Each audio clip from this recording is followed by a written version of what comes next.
Trump announced nuclear tests, and the Kremlin is preparing for another escalation. Full-scale nuclear tests must begin immediately. The GER is squeezing the bottleneck with Khabiva in Pokrovsk. What does this bottleneck look like? How many kilometers is it? And is there an option to leave this cauldron? The terminal in 2 apps will no longer please Putin. Russian warehouses are burning in Donetsk. Windows are shattered. This and other key news at the moment. Then Trump begins nuclear tests in response to Russian provocations. Putin still hasn't managed to scare him with his analog nets. The US president says he has already given the corresponding order. The United States of America possesses more nuclear weapons than any other country. This was made possible, in part, by the complete modernization and renewal of the existing arsenal during my first term, when I restructured the armed forces. Because of their colossal destructive power, I hated doing this, because we were talking about nuclear weapons, but I really had no choice. Russia is second only to us, and China is far behind, although it could catch up in 5 years. Because of other countries' testing programs, I ordered the Ministry of War to begin testing our nuclear weapons on equal terms. This process will begin immediately. Putin doesn't like this answer. He's already called an emergency meeting with members of the Russian Security Council. The topic of this meeting was announced as ensuring transport security. However, from the very first minute, State Duma Speaker Volodin hijacked the agenda, grilling Putin on how Moscow would respond to Washington's resumption of nuclear testing. The other meeting participants, unexpectedly, were prepared for completely off-topic reports. They read perfectly prepared reports from notes. I have another question. Why were all the key federal security officials invited to discuss transport security? Transport in Russia is so dangerous. We can't figure it out without Shoigu. Comrade Belousov, what's going on with the trams? Well, anyway, the dictator ordered an analysis of the US intention to resume nuclear weapons testing. I would like to note that Russia has always strictly adhered to its obligations under the Comprehensive Nuclear Test Ban Treaty.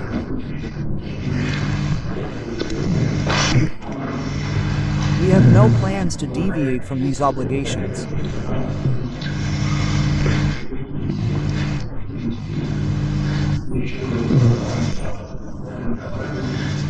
However, in my 2023 address to the Federal Assembly, I stated that if the United States or other states party to the treaty conduct such tests, Russia would also be required to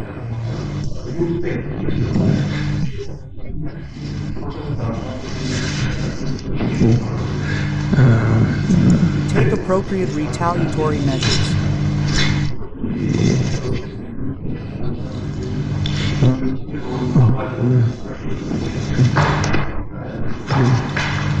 In this regard, I am instructing the Ministry of Foreign Affairs, the Ministry of Defense of the Russian Federation, special services, and civilian agencies, as well as the relevant civilian agencies, to do everything possible to gather additional information on this matter, conduct an analysis within the Security Council, and submit coordinated proposals on the possible commencement of preparations for nuclear weapons testing.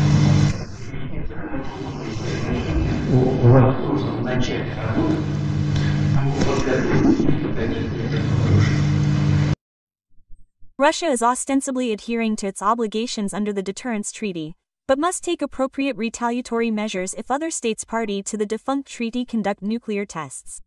Belousov suggested Putin hold nuclear exercises in Russia again, because the United States is developing new types of weapons, and this raises a logical question. Last week, Putin announced the testing of the Burevestnik nuclear-powered missile and the Poseidon nuclear-powered underwater drone. None of this counts. We should certainly focus not only and not primarily on the statements and pronouncements of American political officials, but above all on the actions of the United States. And these actions clearly indicate Washington's active buildup of strategic offensive weapons. Firstly, the White House has consistently withdrawn from arms reduction treaties that have been in force for many years. In 2002, there were the POP-PRO treaties, in 2019, the Intermediate Range Nuclear Forces Treaty, and in 2020, the Open Nuclear Forces Treaty. Therefore, the possible U.S. abandonment of the moratorium on nuclear testing is entirely logical and could be a step by Washington to undermine the system of global strategic stability. Secondly, the United States is rapidly modernizing its strategic offensive weapons. Work is underway to develop a new intercontinental ballistic missile, the Sentinel, with a new nuclear warhead. Its firing range will be 13,000 kilometers. Work is underway on the Columbia, a promising strategic nuclear-powered submarine to replace the AGA. A new B-21RO heavy bomber is being developed. A cruise missile with a nuclear warhead is being developed, and so on. 15 launchers on 14 AGA-class submarines are to be decommissioned. I specifically want to call for their decommissioning, their full load of Trident II ballistic missiles. Preparatory measures are underway for the reverse conversion of 30 strategic bombers. The B-52H is a nuclear-armed carrier. Third, the Americans have begun implementing the Golden Dome program, which provides for both anti-missile interception and pre-launch destruction of Russian and Chinese ballistic missiles. Fourth, the United States Army plans to accept the new Dark Eagle medium-range missile system, equipped with hypersonic missiles with a range of 5,500 kilometers, into service by the end of this year. This system is also expected to be deployed in Europe and the Asia-Pacific region. The flight time of this missile from Germany, where the missile system is planned to be deployed, to targets in central Russia will be approximately 6 to 7 minutes. Fifth, Washington regularly conducts strategic offensive force exercises. The most recent such exercise, Global Tender 2025, which focused on preemptive nuclear missile strikes on Russian territory, took place in October of this year. Generally speaking, this is a unified set of measures, including possible U.S. plans to conduct nuclear tests, which significantly increase the level of military danger for Russia.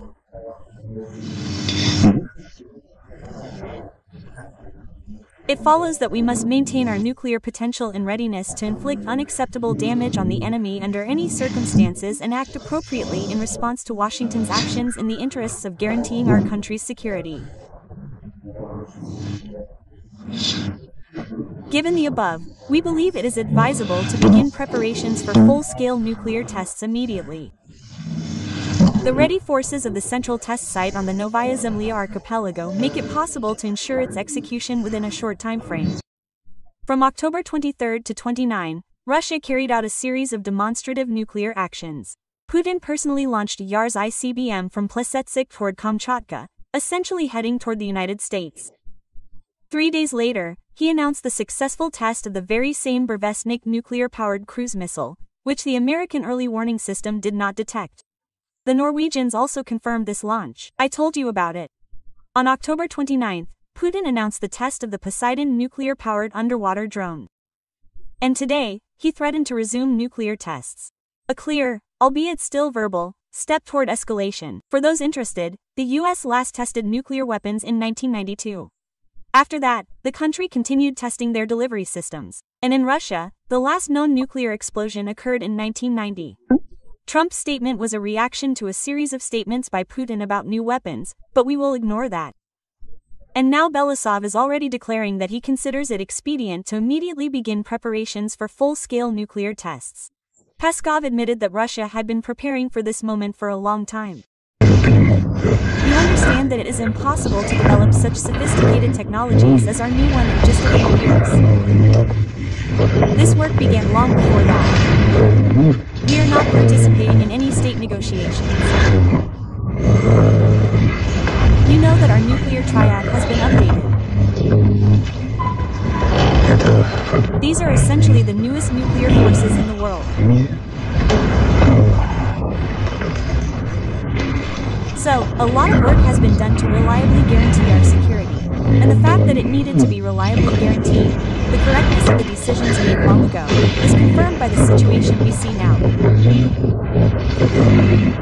Interesting fact, after Trump's initial statements, U.S. Secretary of Energy Chris Reed said that we are talking about subcritical explosions. They are not nuclear tests. Subcritical tests do not cause the chain fission reaction that occurs during a nuclear explosion. Such tests allow all the components of a nuclear weapon to be tested without the explosion itself. He is clearly concerned about the United States remaining the predominant military power in the world. This is the only way to guarantee peace abroad and prosperity at home.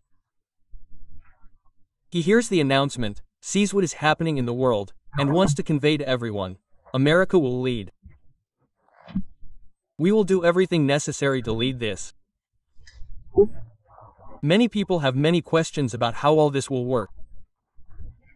You said that many nuclear weapons are obsolete. The last time the US conducted a nuclear test was when I was 5 years old. So I had to Google it. It was an underground test. Will new tests also be conducted underground? I think the tests we're talking about now are system tests, not nuclear device explosions. We're talking about so-called subcritical explosions. We test all other parts of the nuclear weapon to ensure they provide the correct geometry and preparation for a nuclear explosion. And when you talk about modernizing weapons, you mean that the tests will be conducted with warheads that have been in storage for over 30 years, or with new systems. Yes, the tests will involve new systems. And I repeat, these are not nuclear explosions. This is the development of complex components so that the new generation of nuclear weapons is even more reliable than the previous ones and operates flawlessly under any conditions, delivering the declared yield. Subcritical tests were conducted, for example, under Biden. The last time was in May 2002, and this didn't cause any concern on the part of the Kremlin. And now we have this reaction. So, the Kremlin, fully aware that the US had no plans to conduct nuclear tests, is using this as a pretext for further escalation. Incidentally, Trump is still convinced that the dictator is waiting for his help to end the war in Ukraine. Here's a fragment from a recent business forum in Miami. I spoke with President Putin 2 weeks ago, and he said, "We've been trying to resolve this war for 10 years, and we haven't succeeded. You resolve it." Quote, "Well, I've resolved some of the issues fairly quickly since then." One of the largest power plants in Russia, the Kostroma gas distribution station, is on fire. The Kostroma gas distribution station in the Kostroma region suffered a massive strike. The facility was damaged. Local sources report explosions and a fire on the premises. This gas distribution station has an installed capacity of 3,720 megawatts and is the third largest thermal power plant in Russia. The plant supplies electricity to a significant part of central Russia.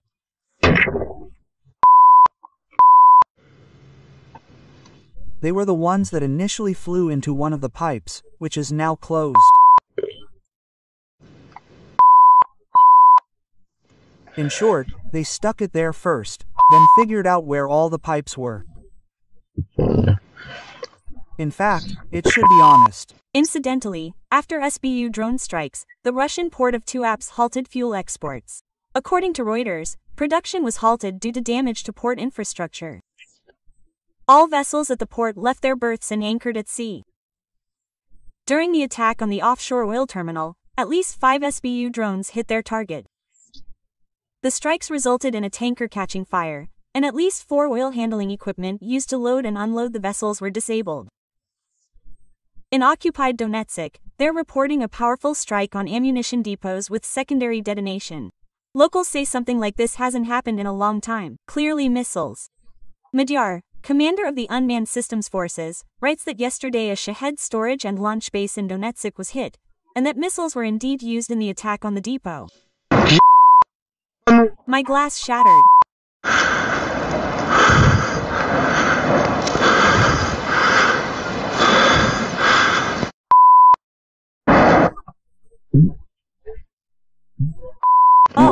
Oh, yeah, really great, really great. What is she filming out the window or something? She blew it out the window, can you imagine? She blew it. Out the window. She was carrying it with a vengeance. Dot.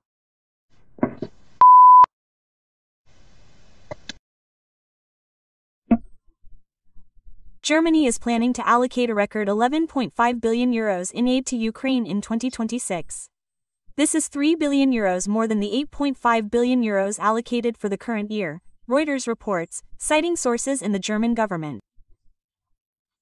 The German Aid to Ukraine project, citing a German publication, confirms this information. The aid will include artillery, drones, armored vehicles, and the replacement of 2 Patriot systems that Germany recently donated to Ukraine. The increase in aid became possible after Friedrich Merz came to power. His government relaxed the so-called debt brake. The budget cap was introduced under Angela Merkel. This allowed Germany to borrow up to €500 billion by 2035. This immediately added additional funds to the budget. First, €3 billion for Ukraine in 2025, and then another €1.5 billion in the summer, when the international situation escalated. As a result, aid to Ukraine in 2025 rose to €8.58 billion, and now it will reach a record high.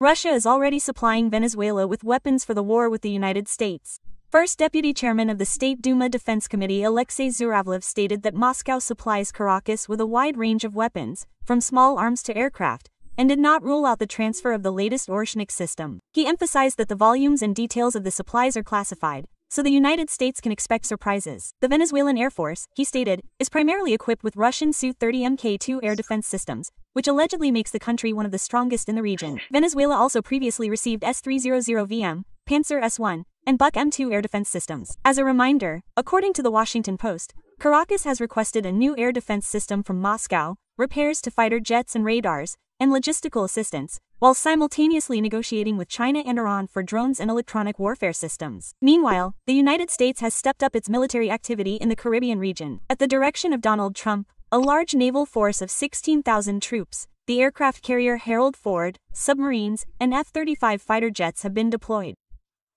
Washington claims the operation is aimed against drug cartels, but simultaneously, it hasn't ruled out the possibility of a violent overthrow of Venezuelan dictator Nicolas Maduro, who is accused of ties to the drug trade. Trump has already cut diplomatic ties with Caracas and made it clear that Maduro, a friend of Putin, is running out of time. And now there's every chance the dictator will fight the US president on foreign soil. If, of course, he really does find some extra weapons for his comrade. Ryabkov, answering the question of whether Caracas had requested Moscow's assistance due to the escalating situation in the Caribbean region, was evasive. He didn't mention weapons. We are in close contact with Caracas and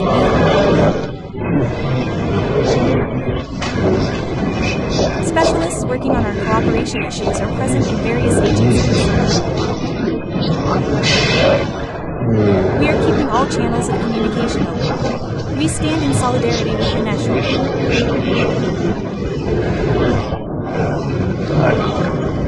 We believe that the unjustified buildup of American forces in the Southern Caribbean and elsewhere is creating a situation of heightened tension, and no one but the United States is to blame for this.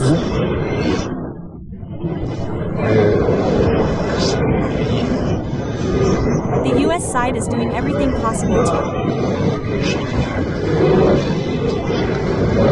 prevent drug trafficking in the region.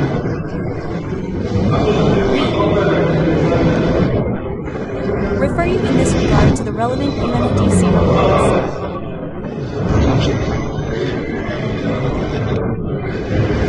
Yes, in fact, the State Department acknowledged at an earlier stage that the so-called drug cartels being discussed now essentially don't exist in terms of the nation. Trump gave Ukraine long-range missiles, and the Ukrainians are already learning how to use them. Retired U.S. Army General Jack Keane stated this. Russia claims every day that it's winning the war, but it's not. I laid out all of this in detail in an article for the New York Post last week, including the facts and their true meaning. In 2025, Russia has been losing an average of over 1,000 people per day, and the total territory they've captured amounts to only 0.6%.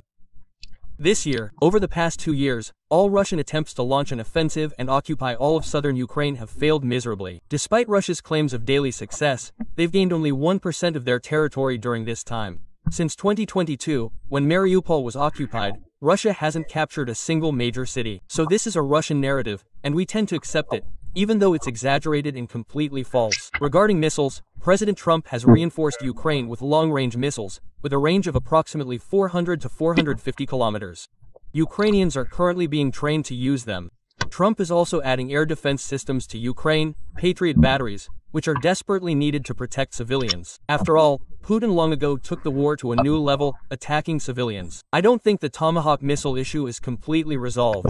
We have enough missiles in our arsenal to provide Ukraine with a limited number to hit specific targets. For example, the Iranian drone production center in Alabuga, which is beyond the reach of all the systems Ukraine and its allies have, as well as the bases from which the bombers that kill people every day depart. These drones and planes that drop glide bombs are the main weapon for the destruction of the Ukrainian people and their energy infrastructure. Ukraine needs long-range missiles to hit these bases. This is primarily a matter of protecting the population, not attacking it. So, yes, I believe the Tomahawk issue is not yet closed. Putin, with his new, still very mythical weapon, is planning to explore the moon. And I'm not joking. On the so-called Unity Day in Russia, Putin spoke not of fraternal feelings, but of weapons and death. Burevestnik and Poseidon use only domestically produced materials. Thanks to extensive cooperation, and I emphasize again, this involves thousands upon thousands of people and specialists, a veritable treasure trove of new materials, technologies, unmanned aerial vehicles, software, and digital solutions, as well as component-based elements, has been created.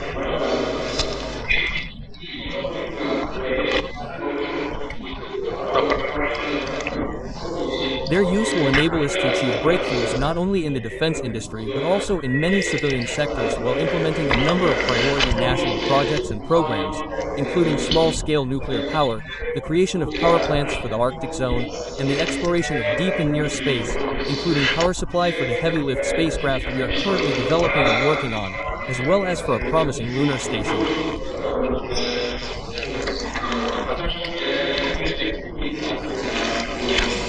A special lunar operation using domestically produced Chinese, Iranian, Turkish, and even repurchased German materials. It doesn't take a genius to reduce 2.2.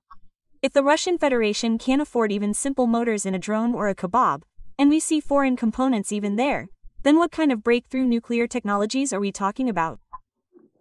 Let me show you a brief glimpse of the dictator's thoughts on the Burevestnik and Poseidon. The Burevestnik, as we know, surpassed all known missile systems in its range.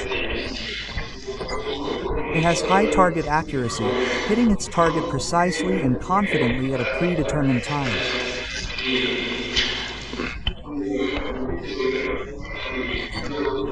I believe foreign specialists were also able to confirm this, as a NATO reconnaissance ship was constantly present in the area during the Burevestnik tests on October 21st. We did not interfere with its operations.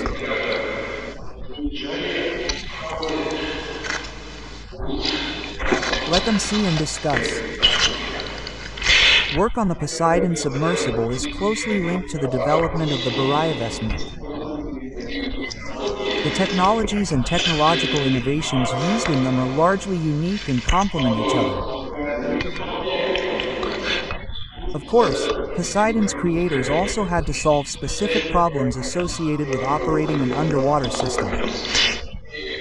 I'm referring to the advanced materials, components, and assemblies required for this particular product, which ensure high speed and a diving depth of up to 1,000 meters.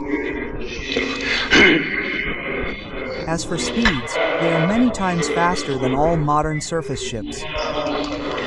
How could they possibly interfere? By opening fire on a NATO warship? But that's just the guts of a tank, so they didn't interfere. Let me remind you that there is no evidence, no actual tests, of any of this. No one saw a Burevestnik fly 14,000 kilometers and last 15 hours. The only thing the Norwegians confirmed was the launch. Norwegian military intelligence stated that Russia launched its nuclear-powered cruise missile from the Arctic archipelago of Novaya Zemlya in the Barents Sea. According to Moscow, this nuclear-armed missile is capable of penetrating any defensive shield, but the launch site was not disclosed. Rossiya 1 reported the launch of a Burevestnik from a Tu-95 bomber based in the Far East. While the Tu-95 was still preparing for takeoff at Ukrainka airfield in the Amur region, many noticed the missiles, removed by technicians, were camouflaged with fabric, and this was a test of a new weapon, which the president hinted at during his press conference following his visit to Tajikistan. The footage shows the missile launch and its escort by a fighter jet. Then there's a graphic of a low-flying petrel skirting the terrain, crossing oceans and continents. This is a demonstrable bypass of defensive lines, as its range is unlimited and it can maneuver indefinitely.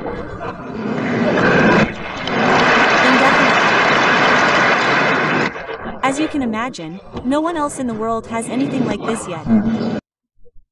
Something covered in fabric, computer graphics instead of real footage, and a complete lack of reports of a radioactive trail from the launched petrel. It's the same story with Poseidon. Nothing but propaganda and computer graphics. Russia has successfully tested Poseidon. It's a unique domestic military development, a gigantic 100-ton torpedo with an autonomous nuclear engine. The most powerful weapon in the world. Even more powerful than the Sarmat intercontinental missile, which, according to the president, will soon enter service. It's impossible to intercept such a torpedo. It can carry a nuclear warhead with a yield of up to 2 megatons and cause radioactive tsunamis off the enemy's coast, the height of, say, the Sostankino TV tower for Russia.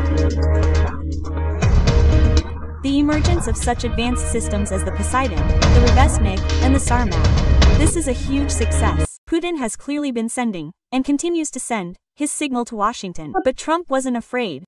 The supposed launch of the Rovesnik angered Trump, and the American president reminded him that an American submarine with nuclear missiles is stationed off the Russian coast. I showed you this reaction, and instead of stopping the escalation, Putin decided to continue bragging about the new weapons. The missile's unique power system uses powerful, ultra-small nuclear reactors. Startup takes seconds, while conventional reactors require hours or even days.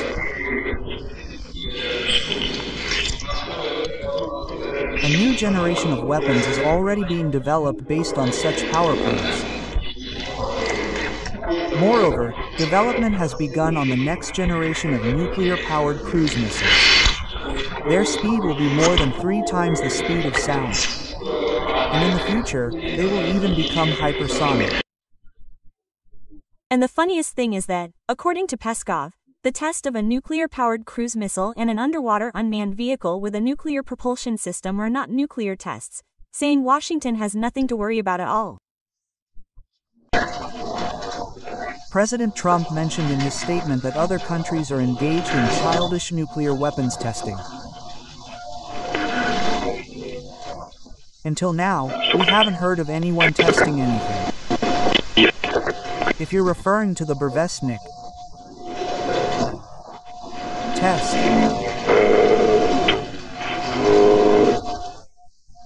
it's not a nuclear test in any way. All countries are developing their defense systems, but this is not a nuclear test. That's why, well, the United States is a sovereign country and has the right to make a sovereign decision. But I want to recall President Putin's statement, which has been repeated many times, that, of course, if someone steps away from the engine, Russia will act accordingly. All these excuses were made after the US president ordered the start of nuclear weapons testing on an equal footing with other countries. Trump told CBS that Russia is already fully engaged in this. In that interview, Trump also said the US has nuclear weapons sufficient to destroy the world 150 times over. And State Duma Speaker Vyacheslav Volodin is screaming that the West should kneel and beg Putin not to use Rovesnik and Poseidon. Rovesnik. No one believed it. The president did, he was monitoring it. The most advanced, powerful weapon has been created. The creation of Rovesnik made it possible to test Poseidon. This weapon has no equal. The president oversaw the implementation of this project from start to finish. We see the results in the country's enhanced defense capability.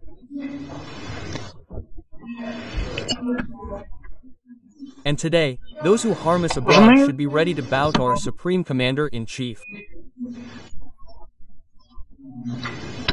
Just so they'll use these weapons. They're now trying to hush it up. Meanwhile, Putin talks about pacifism in weapons development. Like, we're not threatening anyone, but we have all the systems in our arsenal. We've been planning all this for a long time, but not for war. What are you saying? Our country poses no threat to anyone. Russia, like all other nuclear powers, is developing its nuclear potential, its strategic potential. Everything we're talking about now is work that's been announced for a long time.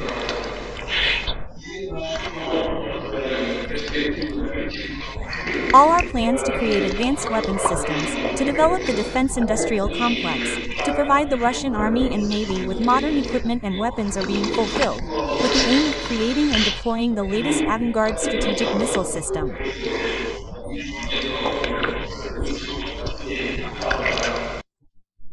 For those unfamiliar, the Russian avant-garde missile system is a strategic system with a hypersonic glide vehicle capable of reaching speeds of up to 33,000 km per hour. It is launched by the UR-1 NUUTTKH intercontinental ballistic missile, which will be replaced in the future by the Sarmat.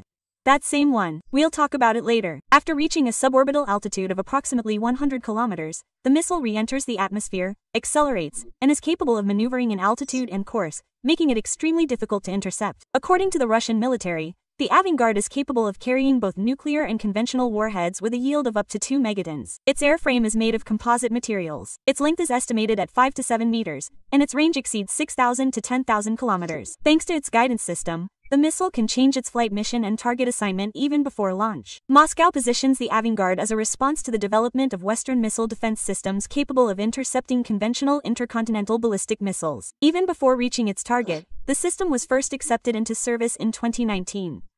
As of the 23rd of December, according to Defense Express, Russia had approximately 18 warheads distributed among 3 regiments within the Orenburg Missile Division. According to other estimates, by the beginning of 2024, the strategic missile forces had at least 8 systems in their possession.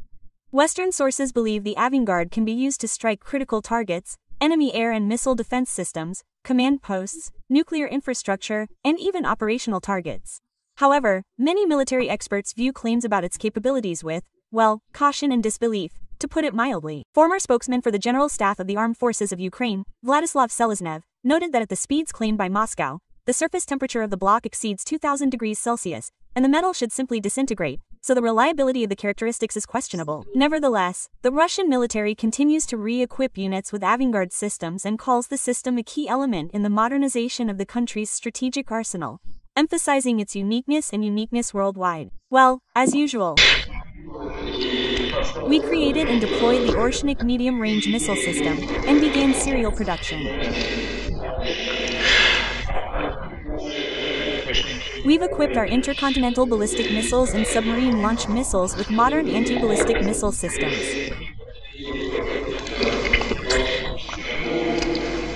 This year, we'll be deploying the Sarmat heavy intercontinental ballistic missile system into combat testing, and next year, into combat duty. Well, you heard the dictator reiterate that the RS-28 Sarmat heavy silo-based intercontinental ballistic missile, he told wounded occupiers in the hospital this before, will soon be operational. He's been making these statements and promises for 5 years now. Since 2020, Putin has regularly repeated that the Sarmat is about to enter service. In February 24th, he announced the imminent demonstration of the missile in its basing areas, and in 2023, he twice announced its readiness. And even earlier, the then head of Roscosmos, Dmitry Rogozin, promised the same thing. There's no evidence that the missile has actually been put on combat alert or is close to it. And according to Soviet standards, at least 10 successful test launches in a row are required for an intercontinental missile to be accepted into service. In this case, Russia hasn't made any of these public. Analysts and many others have noted this. The Kremlin, meanwhile, continues to push the propaganda thesis that the Sarmat, with a range of 18,000 kilometers, is supposedly capable of attacking the United States. Amid all these statements, Kartopolov makes his point that this method is a reminder to everyone to treat Russia as an equal. This isn't a flexing of muscle in front of the US and NATO. Well, it's not a flexing of muscle. It's simply a reminder to our partners that they need to treat Russia as an equal. And equal means there's parity. Currently, there's no parity with these types of weapons, because only we have them. Sergei Ryabkov, Lavrov's deputy, said on camera that the Kremlin is continuing some contacts with the United States on nuclear weapons. However, no one is planning to extend the nuclear deterrence treaty, and unfortunately, the conditions for a meeting between Putin and Trump are not currently in place. Contacts are ongoing. We make no secret of this. The agenda is extensive. Security issues are at the forefront of this agenda.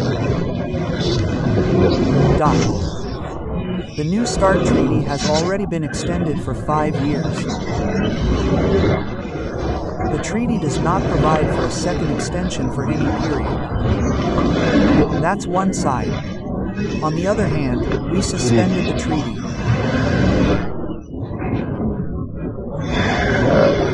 We put forward an initiative proposing that the Americans adhere to the central quantitative restrictions for another year after the treaty's expiration, with the understanding that the United States will refrain from destabilizing strategic actions.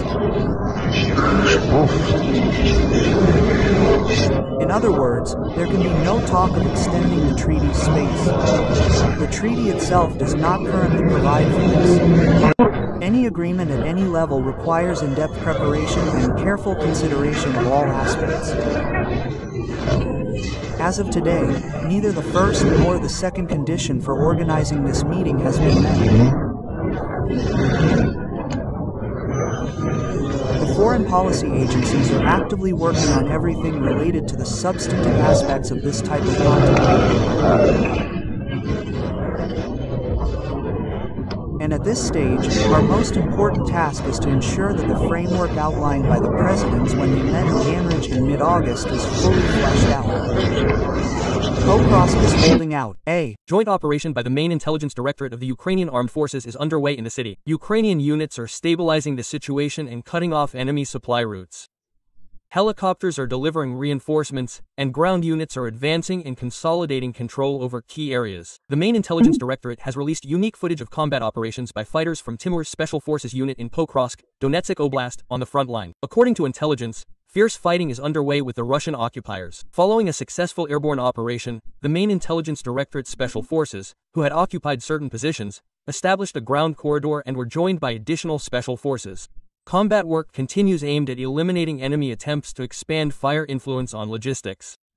For the safety of the personnel of the involved units, the details of the operation have not yet been disclosed. The Ukrainian president also commented on the situation at the front. Kupiansk means that up to 60 Russian people will be deprived of their Kupenka. We will clean everything up. We know, in principle, the date of the stench was at the station. We will not share such information directly without changes for the time being. We want to stabilize the situation. Kramatorsk without change. Kostyantynivka is in battle. The situation is still without change. But it's not easy for Dobropolye to continue our operation. The commander-in-chief said that here, 2.5 to 3 kilometers over the weekend, they have already cleared out the stinks, but I understand that Russia lost the initiative there, and I understand that they are preparing revenge. It dawned on me that the stench had accumulated throughout the entire massacre, by all indications. Of course, the Pokrovsky gate of success was not achieved in the remaining days.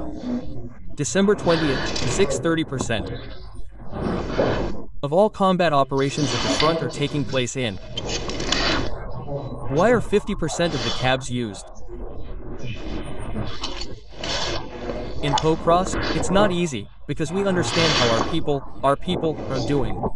In Pokrovsk, we were told, a couple hundred people are smearing you with 260 to 300 Russians.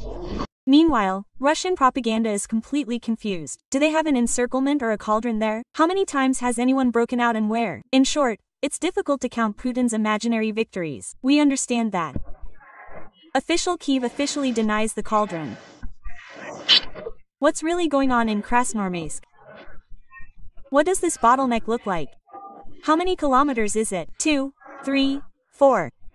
Is there reliable information, and is there an option to leave this cauldron? There's an option to leave this cauldron straight to the nearest cemetery. And, for now, there's no other option. They tried to break out of the encirclement 23 times in a week. They tried 4 times, 23 times to break through this unblocking. They say that we have an advantage there, that we practically encircle Krasnoarmeysk hand in hand. We win with the power of thought. And this is very important for us.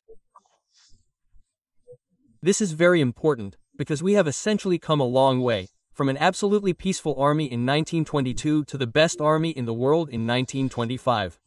And these cauldrons so far show not that the enemy has become weak. No, we are simply, getting stronger. You didn't answer about the bottleneck. How much is it? 2, 3, 4 kilometers. We look at Ukrainian maps. They have different data. But now no one can say, I can't take responsibility now and pass off some tactical detail as my own calculations, you understand? I can't answer about the bottleneck. Well, I'm afraid to give false information. Quote, something about the dictator with invitations for world journalists. Just recently, Soloviev was fueling the nonsense and promising retribution, but it's unclear why.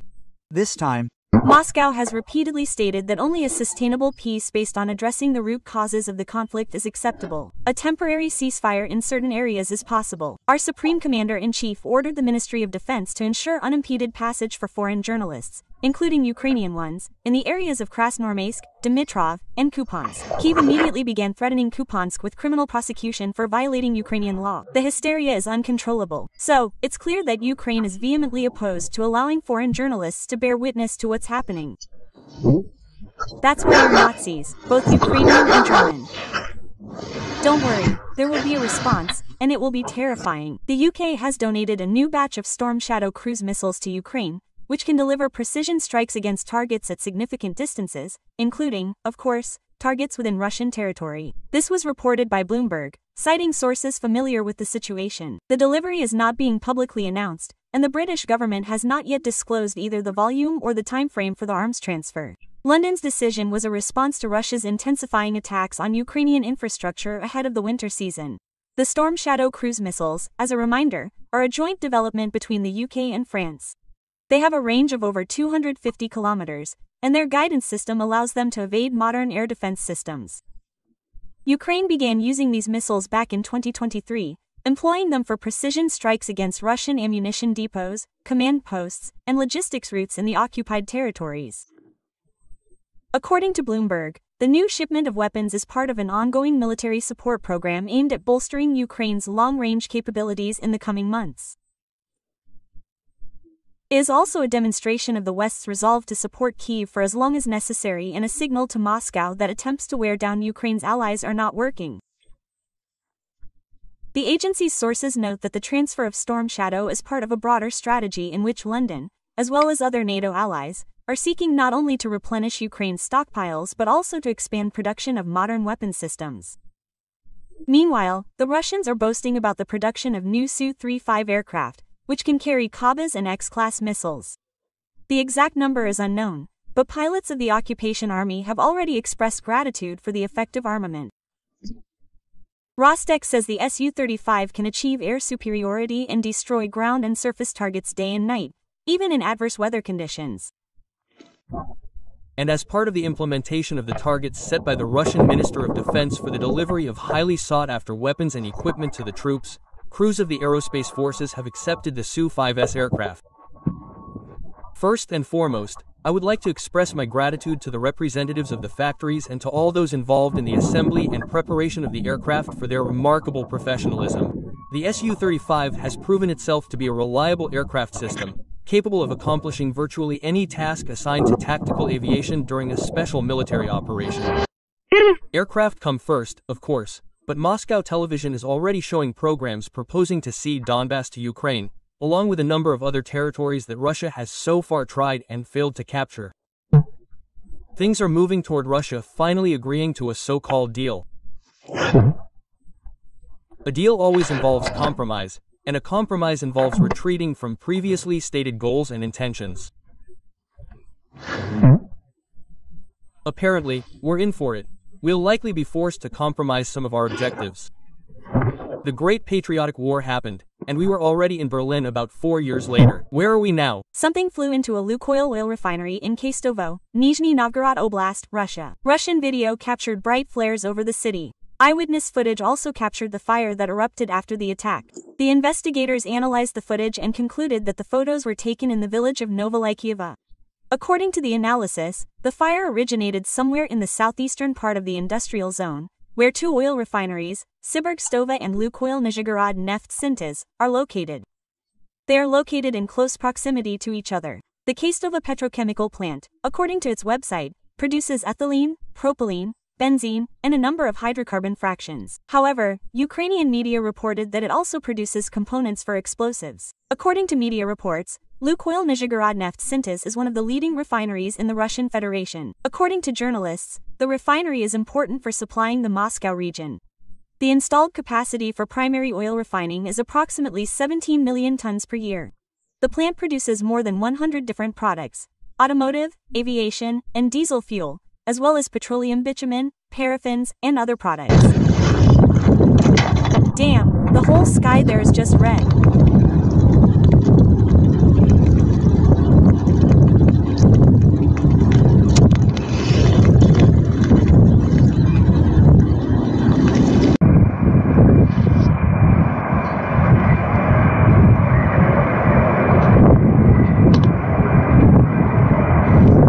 Meanwhile, a power facility in the Volgograd region caught fire. In Rilska, 16,000 people were left without power after a substation was damaged.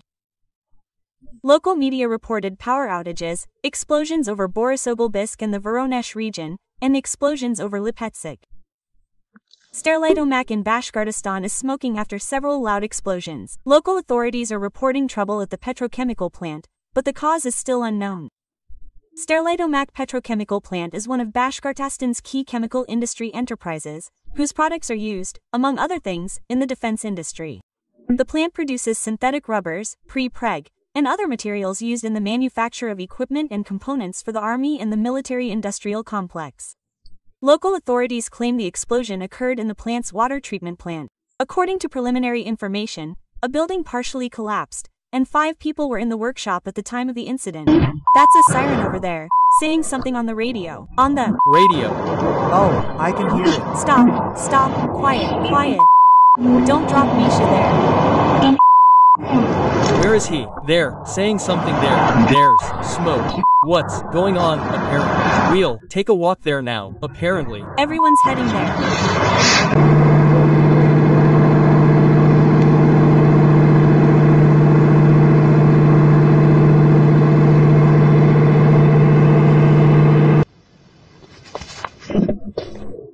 That's where I have Kimikov, right across from me. And there's another one there. They're also calling from these places.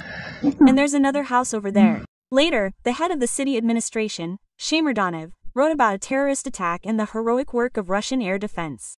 The debris allegedly fell in the industrial zone near an auxiliary workshop. There are no fatalities or injuries, and the enterprise is operating normally. The concept changed quickly, didn't it? The Finnish president proposed holding a new meeting between Trump and Putin at the G20 summit in South Africa. The summit is scheduled for November 21 to 22 in Johannesburg. However, both Trump and Putin have previously stated they do not plan to attend. Stupp also warned that the world is entering a new nuclear era. Several countries are conducting or preparing tests, making arms control more complex. Previously, we, little Finland, had to take care of this ourselves, but the global situation was different then. Now we participate in all the key structures. By supporting Ukraine, we gain a lot. Understanding Ukraine and the specifics of modern warfare gives us a great deal. Meanwhile, a Russian boat flying a Wagner flag was spotted off the coast of Estonia on the Narva River. On November 2nd, a Russian border service boat sailed along the river, raising the flag of a private military company. This was announced by Estonian Foreign Minister Margus Tsahkna. According to him, there is photo and video evidence of the incident. The minister noted ironically that it is difficult to say whether this signifies the return of Prigozhin's spirit or an attempt by Wagner to seize something again. Now, perhaps, St. Petersburg. He emphasized that the situation on the river is completely under the control of the Estonian side, but the very fact of the incident, in his opinion, shows that Russia's rigid system is cracking due to the war and pressure from the West. China is refusing Russian oil after new U.S. sanctions. Bloomberg, citing traders, clarifies the details. About 45% of all exports to China are under attack. Total Russian oil exports in September fell by 500,000 barrels per day. This is the lowest figure since the COVID-19 pandemic. It was not for nothing that Soloviev recalled that China and Russia had fought. And now there's a new betrayal. China and their agreement, or rather, probable agreement with Trump, and this calculation that they would ultimately betray us, it didn't work out. Here I am, Leonid. There's no need to deceive yourself here. China is a pragmatic power with 5,000 years of history, of which 4,000 years of written history. And China clearly understands that the way they're treating us now, they're preparing to use the exact same scenarios against China. Why should China play along? That's partly true. Therefore, China clearly understands that in this situation, they need us to resolve part of the issue. We started talking about China, and I want to remind you that China still remembers many things. There's no need to idealize. And China fought against us. I'm not idealizing anything. NATO, that happened too. No, wait. And China quietly and calmly pursued a policy that was clearly in China's interests. The largest Western oil corporations are recording a sharp increase in profits amid sanctions against the Russian oil industry and Ukrainian drone strikes on Russian oil refineries.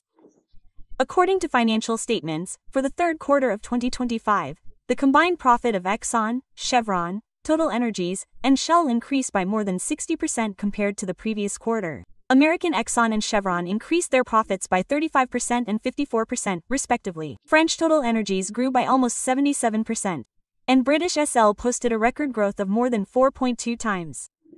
Experts note that these figures are explained by a combination of factors: restrictions on Russian petroleum product exports, increased refining at Western refineries, and stable fuel demand in Europe and Asia. And despite a decline in seaborne Russian petroleum product exports by approximately 20% in September, there was no shortage on the market. On the contrary, some of the volumes that Russian refineries were unable to process were transferred to Western companies, strengthening their positions and profitability. Analysts also note the growth in refining margins, which at British Petroleum increased by a third in the third quarter. This allows the oil giants to offset the impact of lower oil prices and strengthen their financial results even amid market instability. This trend is expected to continue in the fourth quarter, with Western oil companies continuing to benefit from geopolitical restrictions, while the Russian industry faces a further decline in export revenues and reduced refining capacity. On that oil-related note, friends, I'll end. Yana Bogoslavskaya was in the studio with you. Take care. Bye.